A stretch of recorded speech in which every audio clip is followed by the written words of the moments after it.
हिमालय की ऊंची चोटियों में बर्फ से ढकी हुई रूपकुंड झील है। ये झील देखने में शांत लगती है, पर इसके अंदर एक काला राज छुपा है। बर्फीले पानी के नीचे सैकड़ों इंसानी कंकाल हैं, जो सदियों से बर्फ में जमे हुए हैं। ये नजारा डरावना और अजीब है। ये हमें रूपकुंड कंकालों की झील के रहस्य को सुलझाने के लिए कहता है। इन कंकालों की खोज ने पूरी दुनिया को हैरान कर दिया। ये लोग कौन थे? वो इस सुनसान जगह पर क्यों आए और रूपकुंड झील पर उनका क्या हुआ? साल था 1942। वर्ल्ड वॉर 2 पूरी दुनिया में चल रहा था। हिमालय में एक ब्रिटिश फॉरेस्ट रेंजर ने कुछ ऐसा देखा जिससे उसकी रूह कांप उठी। जमी हुई रूपकुंड झील के किनारे इंसानों की हड्डियां बिखरी पड़ी थीं। ये किसी बुरे सपने जैसा था। रेंजर की इस खोज ने कई अटकलें लगाईं। क्या ये जापानीज सोल्जर्स के कंकाल थे जो पहाड़ों से होते हुए इंडिया पर हमला करने की कोशिश कर रहे थे, या फिर ये किसी भूली हुई बीमारी के शिकार थे? कई डरावनी थ्योरीज सामने आईं। सदियों से लोकल विलेजर्स रूपकुंड झील के बारे में एक कहानी बताते आए हैं। वो कहते हैं कि एक देवी अपने पवित्र पहाड़ को अपवित्र करने से नाराज होकर तीर्थयात्रियों पर भयंकर तूफान लेकर आई। आदमी के सिर के बराबर ओले आसमान से गिरे और उन सबको मार डाला। पीढ़ी दर पीढ़ी चली आ रही ये कहानियां देवी के गुस्से और पवित्र पहाड़ का अपमान करने के खतरों की याद दिलाती है। बर्फ में जमे हुए कंकाल देवी के क्रोध की निशानी है। सेक्शन 4 देवताओं का कहर। देवी के गुस्से की कहानी ने लोगों का ध्यान खींचा। क्या यही रूपकुंड झील की त्रासदी का कारण था?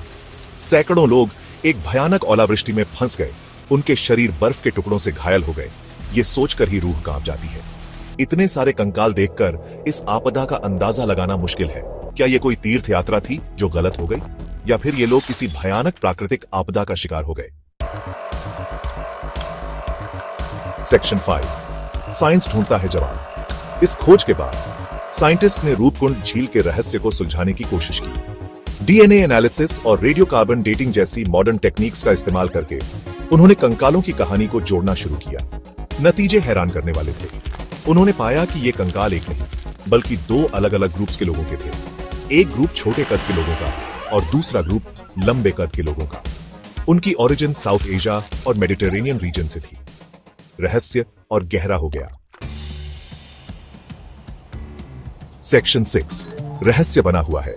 साइंटिफिक एडवांसमेंट्स के बावजूद कई सवालों के जवाब नहीं मिले हैं। ये दोनों अलग अलग ग्रुप्स के लोग इस दूर दराज जगह पर क्या करने आए थे? क्या ये तीर्थ यात्री थे जो एक ही धर्म को मानते थे, या फिर ये व्यापारी थे जो पहाड़ों से गुजर रहे थे?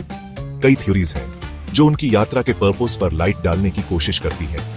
कुछ लोग कहते हैं कि ये तीर्थ यात्री किसी पवित्र स्थान पर जा रहे थे, जबकि कुछ का मानना है कि ये व्यापारी या फिर भटके हुए सैनिक हो सकते हैं। Section 7 conclusion.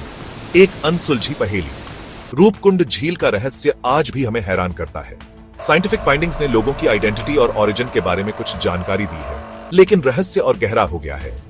ये झील रहस्य की ताकत और अननोन की ओर आकर्षण का प्रतीक है। क्या हम कभी रूपकुंड झील पर क्या हुआ इसकी पूरी कहानी जान पाएंगे? शायद नहीं, लेकिन जवाब ढूंढने में, अननोन को एक्सप्लोर करने में हम दुनिया के अनसुलझे रहस्यों से जुड़ते हैं। कंकालों की झील जिंदगी की नाजुकता और पास्ट की ताकत की याद दिलाती है।